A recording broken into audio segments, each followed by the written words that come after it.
Love infinite में आपका बहुत बहुत स्वागत है। तो आज हम बात करेंगे कि आपके पर्सन अभी तक नहीं आए हैं तो वो क्या सोच रहे हैं, उनकी क्या करंट फीलिंग है, तो हम ये जानना चाहते हैं। ऑलरेडी शफल्ड हैं कार्ड्स, आप अपने ईश्वर और एंजल्स का नाम ले लीजिए, ठीक है। मैं इनको आज दूसरी तरह से स्प्रेड करके आपको बताती हूँ कि क्या वो आपके पर्सन आपसे रिकन्सिलिएट करेंगे, और करेंगे तो कब तक करेंगे, ठीक है। इट्स अ जनरल रीडिंग, ये आपको रेजोनेट भी कर सकती है और नहीं भी कर सकती है। अगर पर्सनल रीडिंग करवानी हो तो आपको पर्सनल क्वेश्चन अगर आपको पूछने हैं तो पर्सनल रीडिंग से ही सॉल्व हो सकते हैं। अदरवाइज क्योंकि उसमें पूरा बर्थ डेट वगैरह के आपके न्यूमरोलॉजिकली और एस्ट्रोलॉजिकली भी सॉर्ट आउट किया जाते हैं सारे क्वेश्चंस ना। तो ये तो जनरल रीडिंग है, अगर आपको ये रेजोनेट करती है तो अच्छी बात है। और अगर थोड़ा बहुत आपको लगता है कि शायद आपकी रीडिंग, मेरी रीडिंग मतलब आपको थोड़ी पसंद आती है, रेजोनेट होती है हर बार, तो अगर आपको लगता है पर्सनल रीडिंग करवानी है तो करवा लीजिएगा। क्योंकि बहुत सारे इस चीज़ का बहुत ही बेनिफिट उठा रहे हैं और बहुत सारों की प्रॉब्लम सॉल्व हो रही हैं। चाहे वो आपकी जो रीडिंग्स हैं नेगेटिव भी निकलती हैं या पॉजिटिव, लेकिन कुछ ना कुछ गाइडेंस एंजल्स के थ्रू आपको मिल जाती है जिससे आपकी लाइफ आगे बढ़ने लायक हो जाती है। तो चलिए एंजल्स का नाम ले लेते हैं और काम शुरू करते हैं।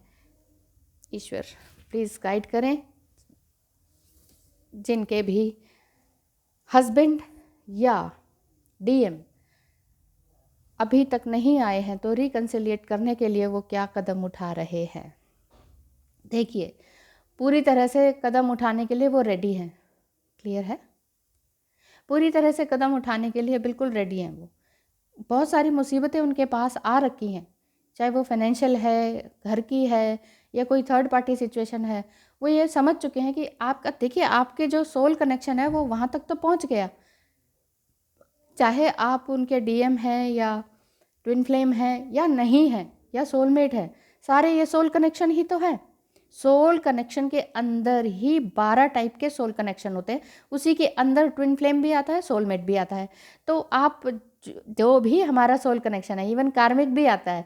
तो जब हम कार्मिक से भी मिलते हैं या हमारे कार्मिक्स क्या होते हैं, सिबलिंग्स वगैरह होते हैं ना, तो हम कहते नहीं ओह ये तो मेरा भाई है, बड़ा भाई है, ये मेरा छोटा भाई है, ये तो मुझे तार देगा, या फिर ये मैं तो इससे बहुत प्यार करता हूँ। लेकिन जब वो अपने असली रंग दिखाते ना तो पता चलता है अरे ये तो कार्मिक है, मैंने तो इसे इतना प्यार दिया था, इतने इसके लिए काम किए थे। तो वहाँ पता चलता है। तो मैं क्या कह रही थी, ये सोल कनेक्शन है। और जो है अगर आप किसी, ये जनरल रीडिंग है, आपको रेजोनेट भी कर सकती है, ठीक है, और नहीं भी कर सकती है। तो मैं ये कह रही हूँ कि अगर आप इस वेट में हैं कि आपके हस्बैंड या फिर आपके ट्विन फ्लेम, या मेल फीमेल की बॉडी की बात ही नहीं हो रही है, कोई जेंडर की बात नहीं हो रही है, तो यहाँ ये बात हो रही है कि जिनके बारे में आप सोच रहे हैं, या आपका जेंडर जो भी है, जो भी आप देख रहे हैं इस टाइम, आपने पूरे मन से सोचा होगा कि मेरे पर्सन रिकन्सिलिएट करें मुझसे, मेरे से बात करें, मुझे कॉल करें, कम से कम रिप्लाई तो करें, और आगे उनके मन में क्या चल रहा है कम से कम ये तो बताएं। तो उसके लिए यही कार्ड निकल कर आया है कि वो बिल्कुल रेडी हैं, ठीक है ना। 7 ऑफ वांड्स मतलब वो विद इन 7 डेज भी आपसे बात कर सकते हैं, विद इन अ वीक, मतलब समझ लीजिए कि ये विद इन अ वीक भी वो आपसे बात कर सकते हैं या सीधे डायरेक्ट आ सकते हैं। और उनकी करंट फीलिंग क्या है बताएं। देखिए उनकी current feeling, again wands, 4 of wands, मतलब कि उनकी यही फीलिंग है कि वो आपके साथ पूरी तरह से रहना चाहते हैं, रिकन्सिलिएट करना चाहते हैं, वापस ना जाने के लिए आना चाहते हैं। One more card please. वाह, सेलिब्रेशन कार्ड। देखिए अगर आपको रेजोनेट करता है, क्योंकि विद इन 7 डेज बोला है ना मैंने, विद इन 7 डेज अगर आपका रिकन्सिलिएशन हो जाता है और वो कभी ना जाने के लिए वापस आते हैं और आपका सेलिब्रेशन शुरू हो गया, आपके दिल से दिल मिल गए हैं, तो पार्टी टाइम अगर आपका स्टार्ट हो गया है, सेलिब्रेशन टाइम स्टार्ट हो गया है, तो प्लीज़ डू कमेंट कीजिएगा कि हाँ मेरे साथ ऐसा हुआ है और ये रीडिंग आपको रेजोनेट की है। तो ये तो 3 कार्ड्स हैं, देखिए रेंडमली उठाए थे, और तीनों के लिए वो रेडी हैं, वो आपसे रिकन्सिलेट करना चाहते हैं, और ये होगा ही, ये कंफर्मेशन कार्ड हो गया, ठीक है। अगर मैं ये सोच रही थी अगर नहीं आया तो मैं एंजल्स की गाइड लेती हूँ, लेकिन फिर भी एंजल्स की गाइडेंस लेना बहुत ज़रूरी है, ले लेते हैं। हे ईश्वर एंजल्स प्लीज़ बताएं,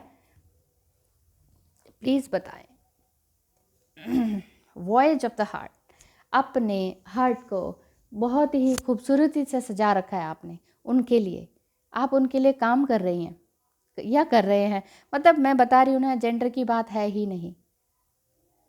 आप उनके लिए सच समझ रही हैं। मैं डिवाइन फेमिनाइन हूँ, फीमेल बॉडी में हूँ, तो मैं रही हूँ करके बोलूँगी, प्रोनाउंस करूँगी, संबोधित करूँगी।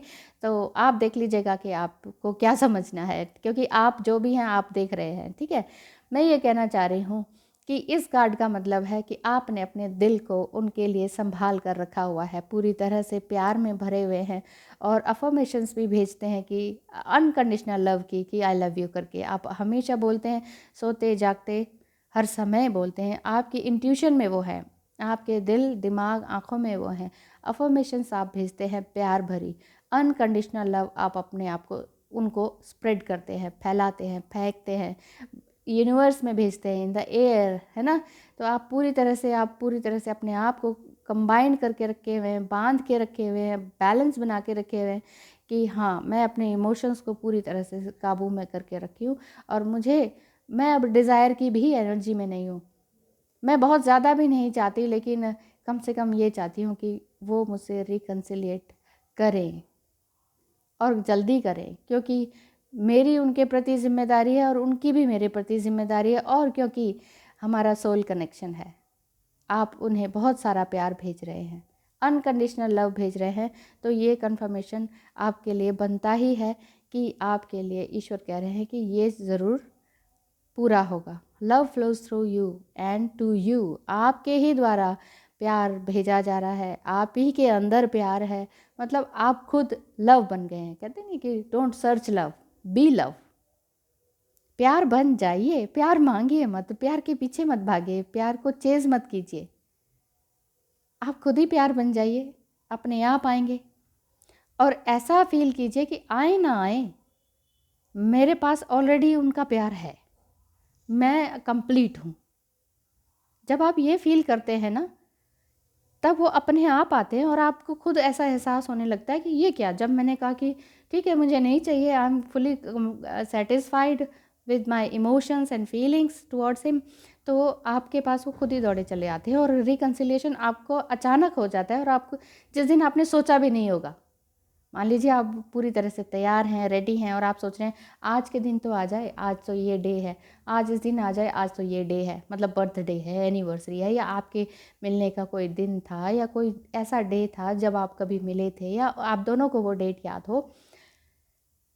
तो मैं ये कहना चाह रही हूँ, तो मैं अपना याद कर रही थी कि ट्विन फ्लेम में ऐसा ही होता है कि पता नहीं चलता है कि ये रिकन्सिलेशन कब हो जाएगा, कब आपके सारे इमोशंस, सारे नेगेटिव एनर्जी सरफेस पे आके ख़त्म हो जाएंगी। मतलब गंदगी नीचे बैठी हुई है अपनी आत्मा में, उस गंदगी को बाहर निकालने का बहुत कठिन तरीका है। मैं ये नहीं कहती हाँ बड़ी आसानी से हो जाता है, आसानी से नहीं होता है, मुश्किल लगती है, होता है, बस यही लगता है कि बस अब तो गए, अब तो भगवान उठा ही ले हमें। लेकिन ऐसा ना बोल के अगर आप अपने आप को थोड़ा सा पर्सपेक्टिव अपना चेंज करते हैं, अपना हुलिया ठीक करते हैं, पड़े नहीं रहते, कुछ ना कुछ करते हैं, प्यार भेजते हैं, और बिल्कुल स्मार्ट बन जाते हैं, ठीक है, कॉन्फिडेंट बन जाते हैं, और आपको डिज़ायर भी नहीं होता कि वो आए ना आए, तब आपको वो सब कुछ मिल जाता है। डोंट चेज एनीथिंग और एनीवन, ये एंजल्स आपको समझा रहे हैं। One more card please, grace and gratitude. देखा, ग्रेस एंड ग्रेटिट्यूड में रहेंगे तो दोनों फीमेल कार्ड्स आए हुए हैं, जो आपकी डिवाइन फेमिनाइन अगर आप देख रही हैं तो आपके लिए बहुत अच्छा कार्ड है। और एंजल्स आपको ये कह रहे हैं ग्रेस एंड ग्रेटिट्यूड के साथ अपना जीवन बिताएं। देखिए इसमें भी अफर्मेशन चल रही है, इसमें भी आप ग्रेस एंड ग्रेटिट्यूड के साथ अफर्मेशन भेज रही हैं। अगर नहीं भेज रही हैं तो it's a guidance from angels कि आपको ये अफर्मेशंस तो देनी ही होंगी। देख रहे ना, प्यार भरी अनकंडीशनल लव, सुबह हो या रात हो, आपको ये भेजना ही होगा। ग्रेटिट्यूड मतलब धन्यवाद में रहना होगा कि हे ईश्वर तूने जो भी मुझे दिया। हम बार बार ये कहते हैं, लैक मेंटालिटी में रहते हैं, मेरे पास ये नहीं है, मेरे पास वो नहीं है, मेरे पास तो डीएम ही नहीं है, अब तो ज़िंदगी हल होगी। आपके पास आपका शरीर है, हाथ पैर आँख नाक सब है, हाँ है, तो उनका यूज़ कौन करेगा? आप ही को करना होगा ना। उनका यूज़ का मतलब है अपनी पांचों इंद्रियों को कंट्रोल में लाएं, बैलेंस में लाएं। पांचों इंद्रियां क्या हैं आपकी? 5 सेंसेस जिसे कहते हैं, वो पता ही होगा आपको, बताने की ज़रूरत नहीं है। 5 सेंसेस को exactly right time and right direction में लगा के देखें, right direction and right time में लगा कर देखें। कैसे लगाएं मैम? पैशन आपका क्या है, आपकी हॉबीज़ क्या है, क्या ऐसा है जो आप 24/7 कर सकते हैं, उसको करना शुरू कर दीजिए। 24/7 अगर डिज़ायर की एनर्जी में रहेंगे ना, वो कब आएंगे, वो कब आएंगे, वो कब आएंगे, तो वो नहीं आएंगे। बात समझ रहे हैं? तो वो नहीं आएंगे। जब मैं भी डिज़ायर की एनर्जी में थी, कम से कम बात तो कर लो। मैंने व्हाट्सअप, हम तो घर में रहते थे, हस्बैंड है मेरे डीएम, हम तो घर में रहते थे और उस पर भी मैं व्हाट्सअप कॉल करती थी, कॉल मतलब व्हाट्सअप मैसेजेस करती थी। मैं कहती थी इतने बड़े बड़े मैसेजेस मैंने भेजे हैं, कोई कोई सिंगल रिप्लाई नहीं, कोई एक इमोजी नहीं। मैंने कहा व्हाट, मतलब क्या है ये ड्रामा। जब मैंने वो सब भी छोड़ा, देखिए एक साथ रहने में ही इतनी तकलीफ़ हो जाती है कि वो आदमी जो डीएम है, जो मुझे परेशान कर रहा है, जिससे मैं ट्रिगर हो रही हूँ, वो मेरे सामने है दिन रात और बात नहीं कर रहा, उसके लिए सारे काम करने हैं।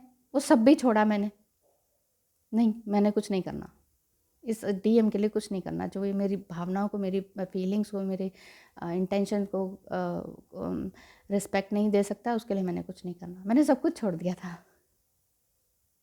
अंदर से ही थोड़ा लगता था यार ये क्या कर रही हूँ मैं, ये तो मेरी रिस्पॉन्सिबिलिटी बनती है, अपने हस्बैंड को के लिए काम करना मेरी रिस्पॉन्सिबिलिटी बनती है।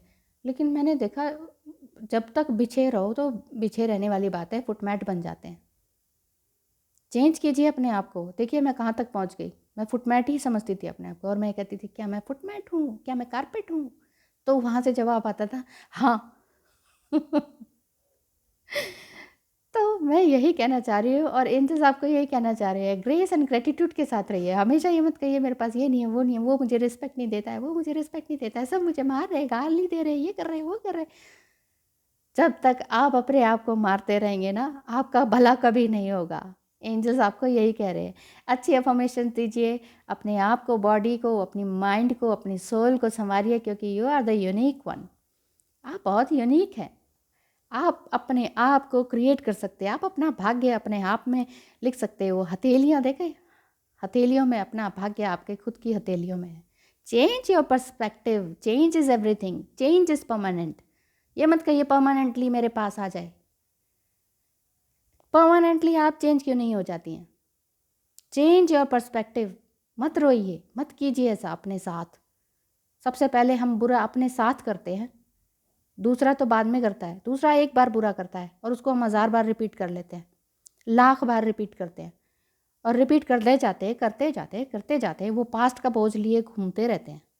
उतार दीजिए ये बोझ को, फेंक दीजिए, आगे जाना है नए रास्ते में हल्का होके, ग्रेटिट्यूड एंड ग्रेस के साथ कि हे ईश्वर जो तूने दिया मुझे वो मुझे एक्सेप्ट है, और मैं अपने आप को एक्सेप्ट करता हूँ या करती हूँ। जैसी मुझे बॉडी दी, जिस जाति में मुझे भेजा, जिस कंट्री में मुझे भेजा, जिस कंडीशन में, जैसे भी मेरे कार्मिक दोस्त हैं, फ्रेंड्स हैं, फैमिली मेम्बर्स हैं, थैंक यू सो मच। क्योंकि मैंने उन कार्मिक से भी सीखा, उन नार्सिसिस्ट से भी सीखा, अपने टीएम से भी सीखा, और मैं बहुत आगे बढ़ चुका हूँ। मैंने एक इंसान बनना सीखा, एक प्योर इंसान, प्योर सोल, जो मैं एग्जैक्टली प्योर सोल हूँ ना, वो मैंने बनना सीखा। बस ये थैंक यू कहना है, और क्या करना है। अपनी ज़िंदगी को खूबसूरत बनाइए, ऐसे मत पड़े रहिए। Thank you so much, bye bye.